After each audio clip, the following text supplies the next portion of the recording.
right, I got some good news and bad news for you, and I'm going to start with the bad news. The bad news is you are almost guaranteed to get stuck in your home business at some point. And I say almost because there's only a small percentage of people that are not going to get stuck. Those people are different, they're rare, they're wired differently, they have a background with discipline, and just the stars are aligned and it just works out. But for 97% plus of us, we are guaranteed to get stuck in our business. The only question is when.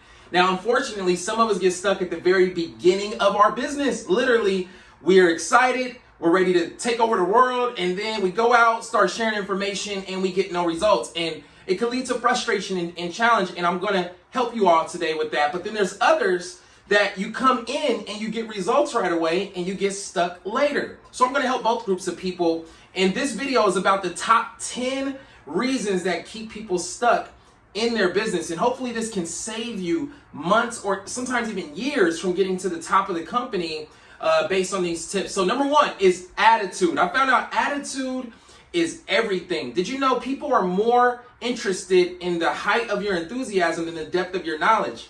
A lot of times when we come into our business, we're trying to study and we analyze until we get paralyzed, right? And we do nothing. But the truth is, what you want to do is create positive energy and enthusiasm, and that's going to interest people alone.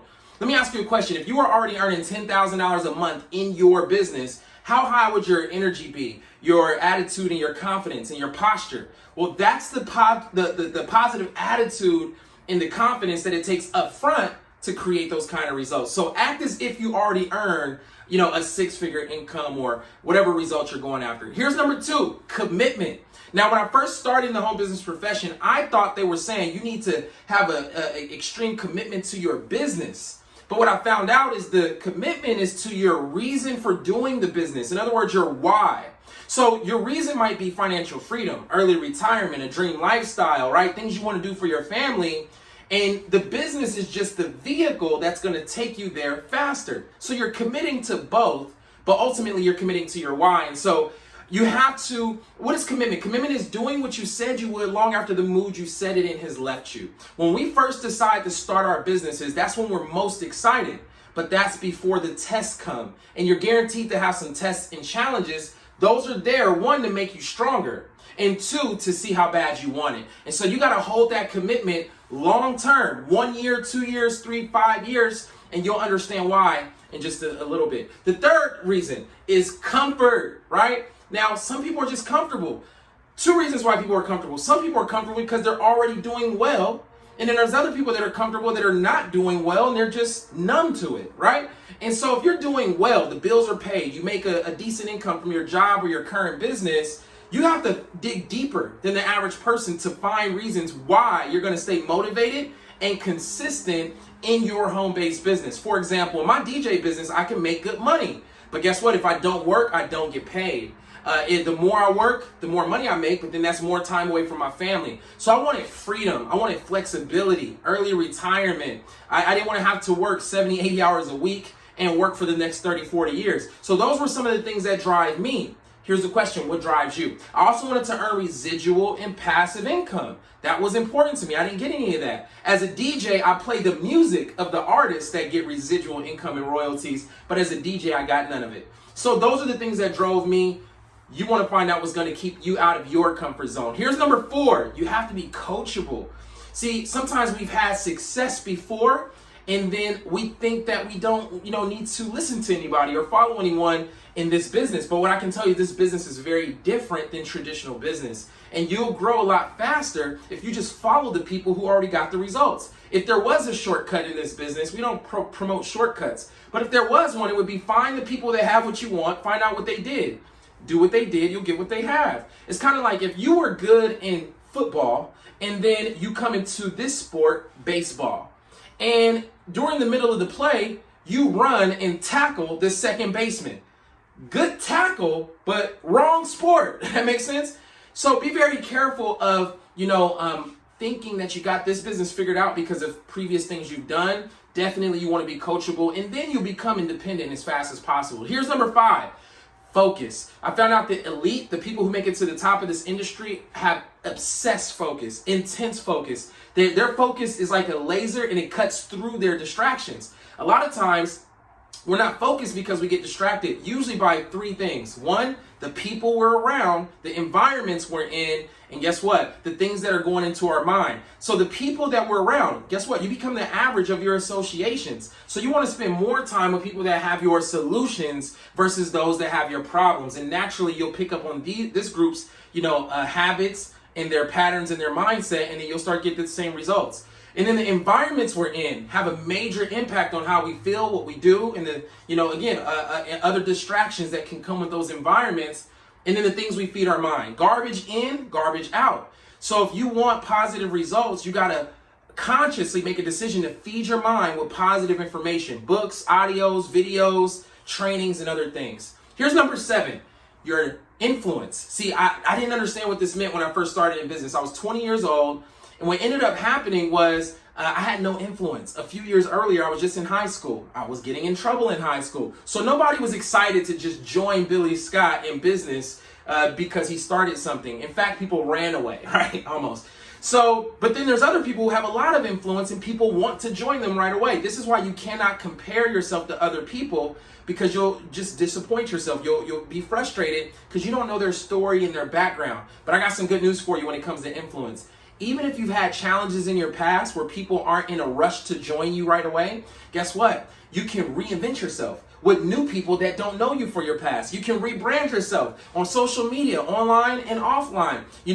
Create a new positive professional image. Change your pictures, change your content, change your conversation, change how you show up. And guess what? The new people have no idea who you were. All they know of is what they see now. And so you can increase your influence. Number 7 is your network. Who are the people you're talking to? Sometimes we get frustrated, like, I've been talking to everybody, right? But then when you dig a little deeper, you find out, I'll give you an example. A lot of times we only talk to the people in our comfort zone. The comfort zone is usually people who need our product or service, meaning they're going through challenges and they're not in a really good position financially, and we really want to help them. Here's the challenge. We're here to help everybody. But if that's the majority of the people you're talking to are under those circumstances, now your success is on hold until they get their things together. So I would be very careful. So when it comes to your network and the type of people you're approaching, I would talk to everybody, but I would start with the most influential. Pastors, teachers, coaches, people in the business community, and right? So pay attention to who it is you're focused on, and that can make a major difference. Here's number 8 reason why you might be stuck is a system. A lot of times when we get into these businesses, we think we need to be the expert right away, and that can get you in trouble. In real estate, I need to be the expert. If my client is asking me questions, I need to know the answers, right? Otherwise, they might find a new agent. That makes sense? If I was in other areas of business, I need to be the expert. If in this business, you want to do the opposite. You want to get yourself out of the way and use a system. So there's 2 parts to the system. One is third party. You want to make sure you're using third party tools, third party events, and even third party people in your support team. When you talk to someone, you're first party. That person you're approaching is second party. Third party is someone or something that can explain it without you. Because if it's just you doing all the talking, now they're going to make their decision based on you. But when I was brand new, I got good at saying, hey, that's a good question. That's exactly why you got to see this video. It explains it a lot better. That's a good question. That's exactly why I want you to get on this Zoom. Hey, that's a good question, but remember, I'm brand new. I don't want to give you any wrong information. That's exactly why I want to introduce you to someone from my support team who's been here longer. They know 100% of the information, and they can share from their experience. See, I took it off of me. Now they made a decision, an educated decision. Our job is to be the messenger, not the message. Be the commercial, not the movie. If you're talking too much, guess what? The more you say, the less you'll make in this business. And so third party is the first part of the system. The other part of the system is plugging in. See, remember I talked earlier about the environment you're in? So for me, I had to continue to plug in like a vending machine. If you have a vending machine and it works well, but it's not plugged in, you can't make any money from it. So in your business, you got to plug in consistently to the trainings and the events, the Zooms, the conference calls, is usually only about 5 hours a week of training. Everything else is your activity you're doing. So when you plug in, that's where you're going to get the tips and secrets. Every time you miss a training, you're missing out on the thing that's going to take you to the next level. The people who are growing, they're plugged in more.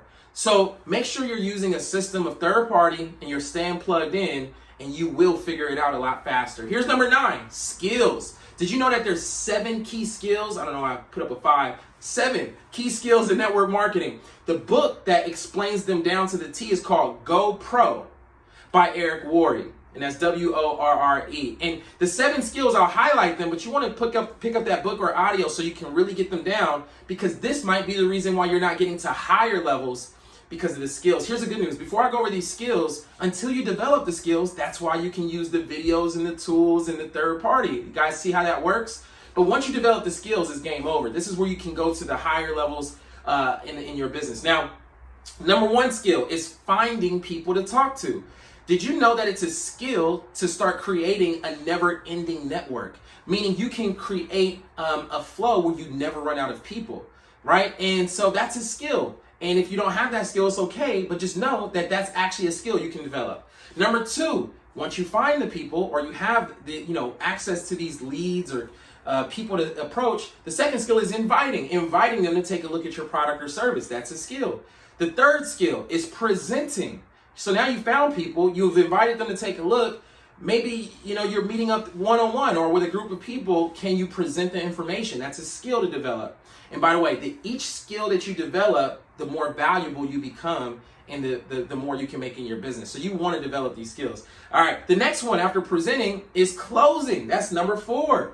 Closing. Maybe you're good at getting them interested, presenting, but then you don't know how to get them started, right? So that's number 4, and that's a skill. Until you learn that skill, you can have your support team help you with that, okay? Number 5 skill is follow-up. Some people need more than one exposure before they feel comfortable enough to get involved. That's a skill of following up, giving them more information and follow-up. Here's number 6, right? Number 6 is going to be after you've followed up and you've closed, now it's getting them started. That makes sense? And so now they're ready to get started, but how do you get them started correctly and get them results? And then skill number 7 is promoting, right? Promoting is a powerful skill, because promoting is where you get more people in front of the trainers or in front of the presenters even before you know how to train or present. And you can allow your business to grow just from that one skill of promoting. That makes sense. So guys, those are the 7 skills. And I want to give you number 10 reason why people are stuck. And this is one of the biggest ones, is it's a numbers game. They're not doing enough activity. You got to talk to more people, right? See, Jim Rohn said if we had a contest, 30-day contest, and let's say you're so good that you could get 9 out of 10 people to enroll, I get 1 out of 10. Even though I get 1 out of 10, if we had a 30-day contest, I could beat you. Because in 30 days, you talk to 10 people and get 9, but I talk to 100 people and get 10. I beat you, right? Why? Because I talk to more people. So before you get the skills, you can make up in numbers what you lack in skills by talking to more people. And so guys, hopefully this video was helpful for you. I know how it feels. I've been there for a long time, several months at a time, being stuck, frustrated, right? But I found out that, success is buried right underneath frustration. Stay excited. That's part of the test. Just know that you're that much closer to your next goal. And I put this video together to share with other people because, again, they're guaranteed to go through it as well. And so hopefully this is helpful, and hopefully you stick it out. Maintain the right attitude and expectations and faith. And then we'll see you guys at your next level, and we'll see you over the top.